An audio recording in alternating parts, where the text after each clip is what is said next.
So actually the periodic table, so writing the electronic configuration structure using a letter and the number. For example, as we know, oxygen is there. Oxygen is 8 and 16. So for oxygen atom, we have 8 protons, we have 8 neutrons, and we have 8 electrons. So we have to arrange 8 electrons. 1s2, 2s2, 2p4. So this number representing the shell number means this is the first shell, 2 is the second shell. And S and P is the name of a sub level, and how many electrons are there in each sub level, that's represented by a number as a power.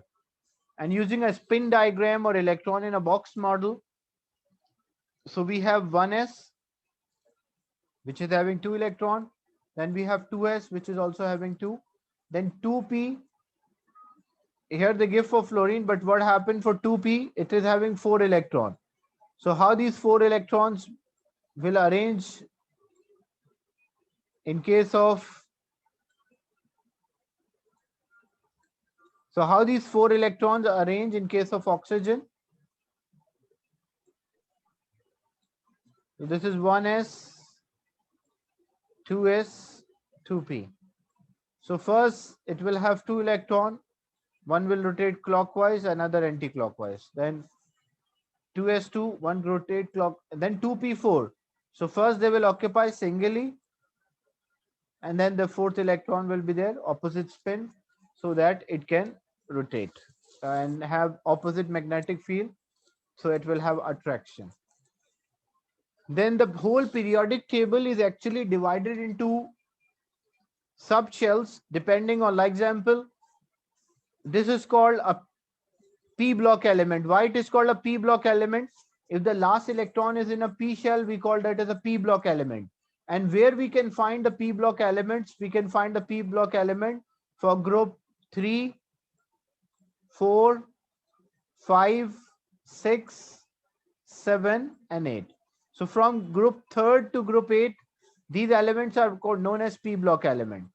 Then group 1 and 2 are s block element. Why we call s block element? Whenever you write the electronic structure or electronic configuration, you will find that the last electron is in s orbital. Then d block element, the transition element, if the last shell if the last electron or the which you write electronic configuration is coming in a d shell, it means it is a d block element. And if it's coming in f shell, it means it is a f block element. So whole periodic table is actually distributed as s block, p block, d block, and f block element. So if I write the electronic structure, say for aluminum,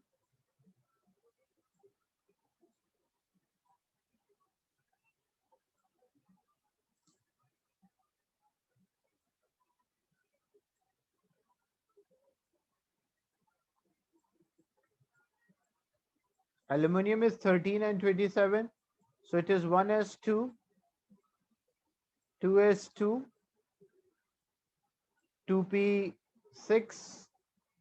3s2, 3p1. So when I arrange 13 electron, the last electron is coming in the p orbital. So where I will find position, I will find position of aluminum in this region. So where the last electron, when we write the electronic configuration is coming, that shows the position of the electron. Same way, if we write for iron,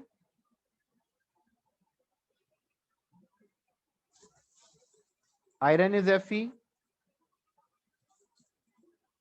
So when we write in terms of energy,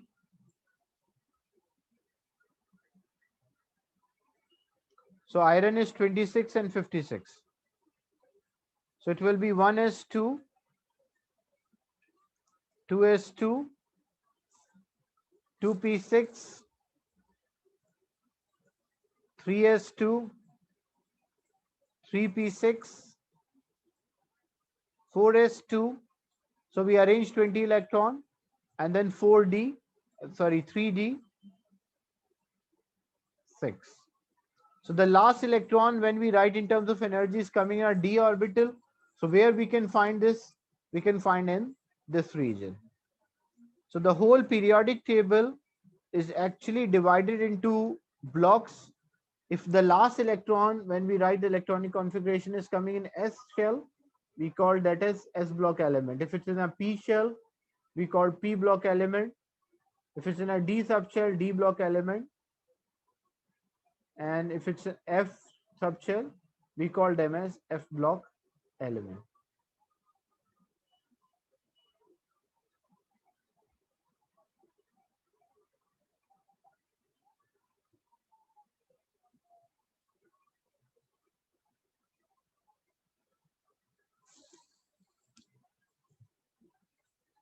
Then the shapes of these orbitals, say shape of S and P, you should learn. S is spherical, where P is dumbbell, and P is actually divided into Px, Py, and Pz. So actually, this region can have 2 electron, 2 electron, 2. That's why the P maximum can have 6. So this is Px, Py, and Pz. Collectively, when you combine, it will become P, and maximum it can have 6 electrons. Each orbital can have 2, and total number of orbitals in P subshell are 6. That's why maximum it can hold 6 electrons. So 2 in each. There are 3, so there are like 2 electrons here, 2 electrons here, and 2 electrons here. So when combined, will make a P. That's why P can hold 6 electrons. And S is a spherical. So as S is spherical, it will be like a sphere. But what will be the difference between 1s and 2s? Both will be spherical, but the 2s will be far away from the nucleus, so its size will be bigger. Is it clear? The idea, the concept of orbital?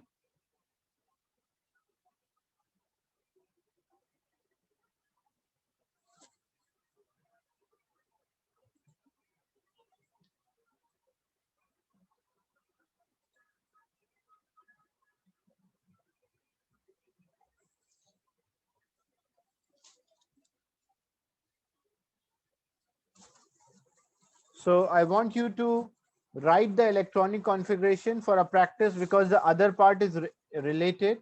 So I want you to write the electronic configuration for first 20 elements as a homework and send it on WhatsApp.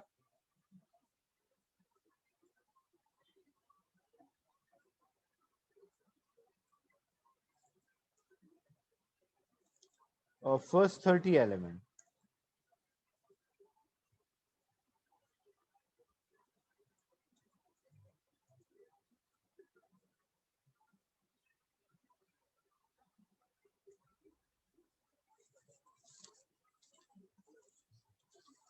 The electronic structure for first 30 elements of the periodic table. That's a practice.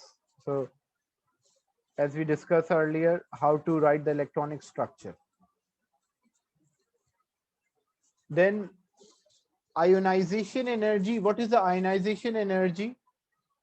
First ionization energy. It is energy required to remove electron from a neutral gaseous atom. Like example, we have sodium and we have chlorine.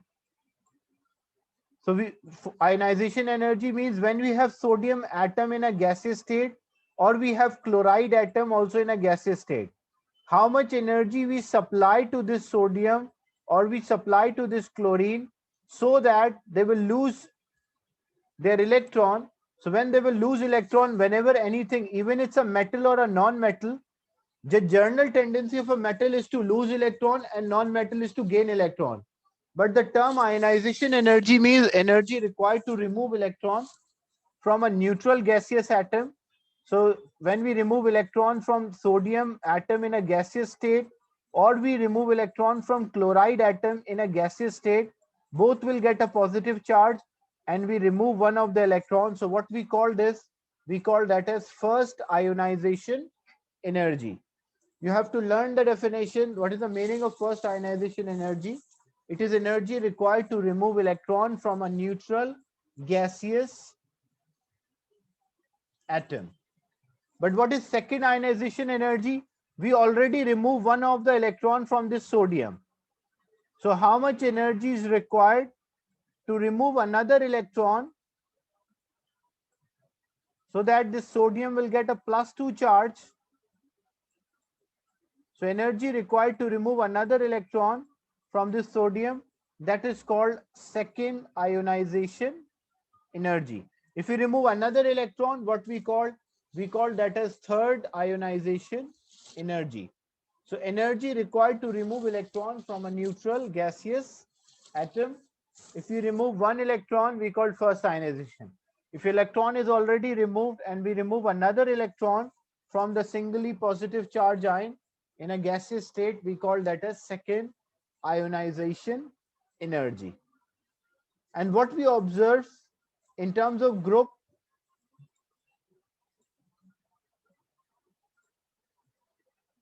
so what we observe ionization energy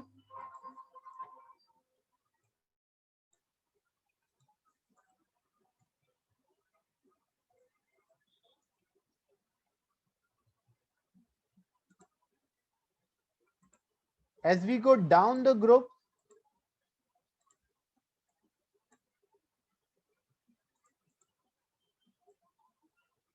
As we move down the group, what we observe? Ionization energy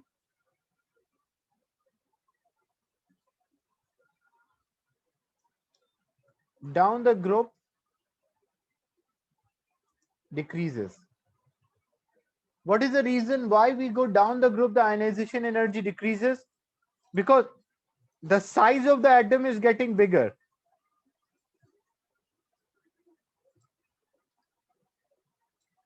So as the size of the atom is increasing, so it will be easy to remove electron from the last shell. The distance is increasing. So it will be easy to remove electron from the last shell. That's why the ionization energy as we go down the group, it is decreasing. So there are two reasons. Number one, why it happened? Because greater the distance between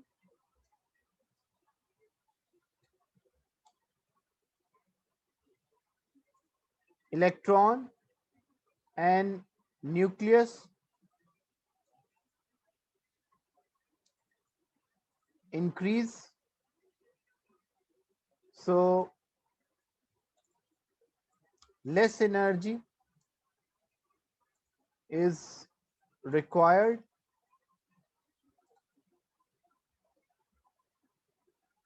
to remove electron. That's why this is one reason. What is the second reason? The second reason is known as shielding effect. What is the meaning of shielding effect? What happened? Because there are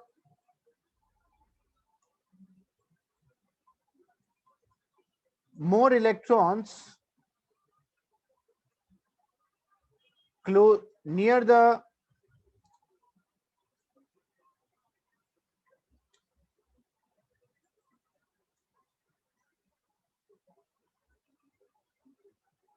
because there are more electrons in inner shell which repel the outer shell electron.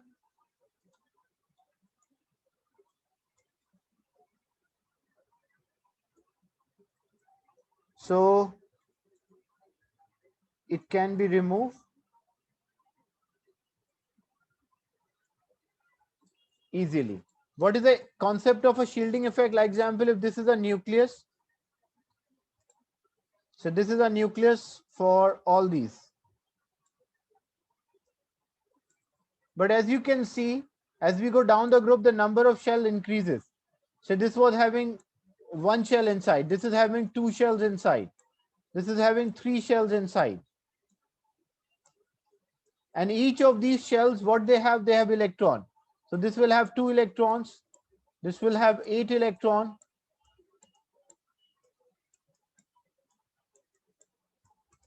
And this will have more electrons. So what these electrons will do, these electrons will repel the outer shell electron, and when the outer shell electron will experience repulsion from inner shell electron, what we call this effect? We call this effect as shielding effect. And shielding effect increases as the number of inner shell electron increase. Is it clear?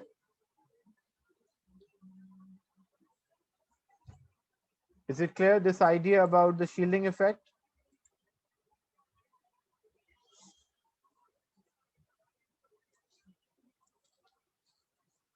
So reason, if a question is give reason why ionization energy decreases as we go down the group. So one, you'll mention the distance between electron and nucleus increases because there are greater number of shells.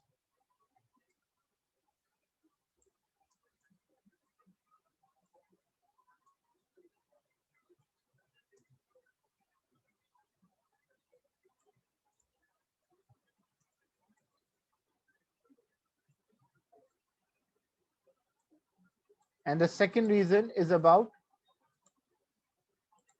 shielding effect. And when we move across the period, as we move across the period, what we observe? We observe ionization energy increases.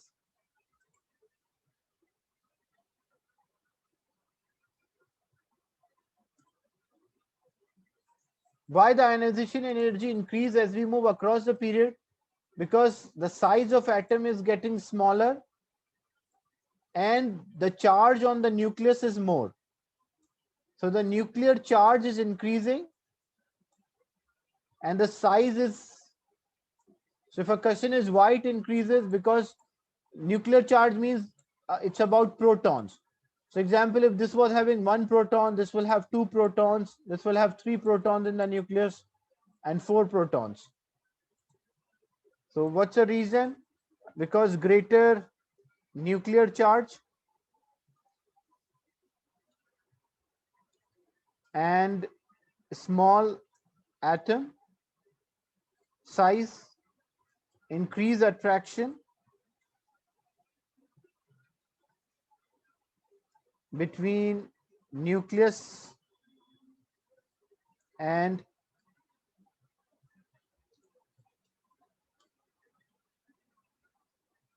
valence shell electron.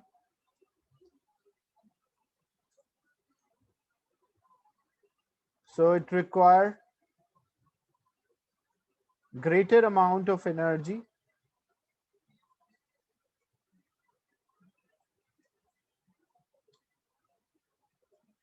to separate the electron or remove the electron from atom.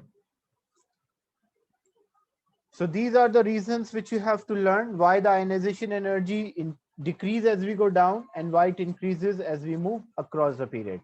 So as we move across the period, the nuclear charge is more, there are more particles inside the nucleus and the size of atom is smaller for the same shell.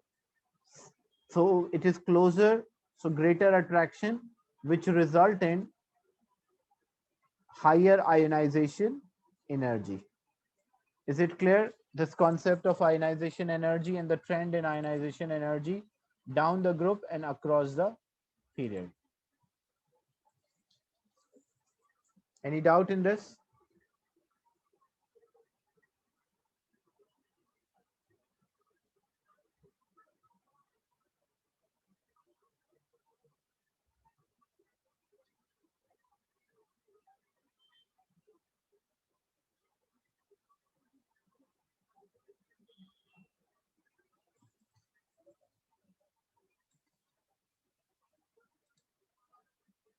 Okay, so I'll end this session now and share the recording with you. Still, this topic will continue next week. It's related to ionization energy.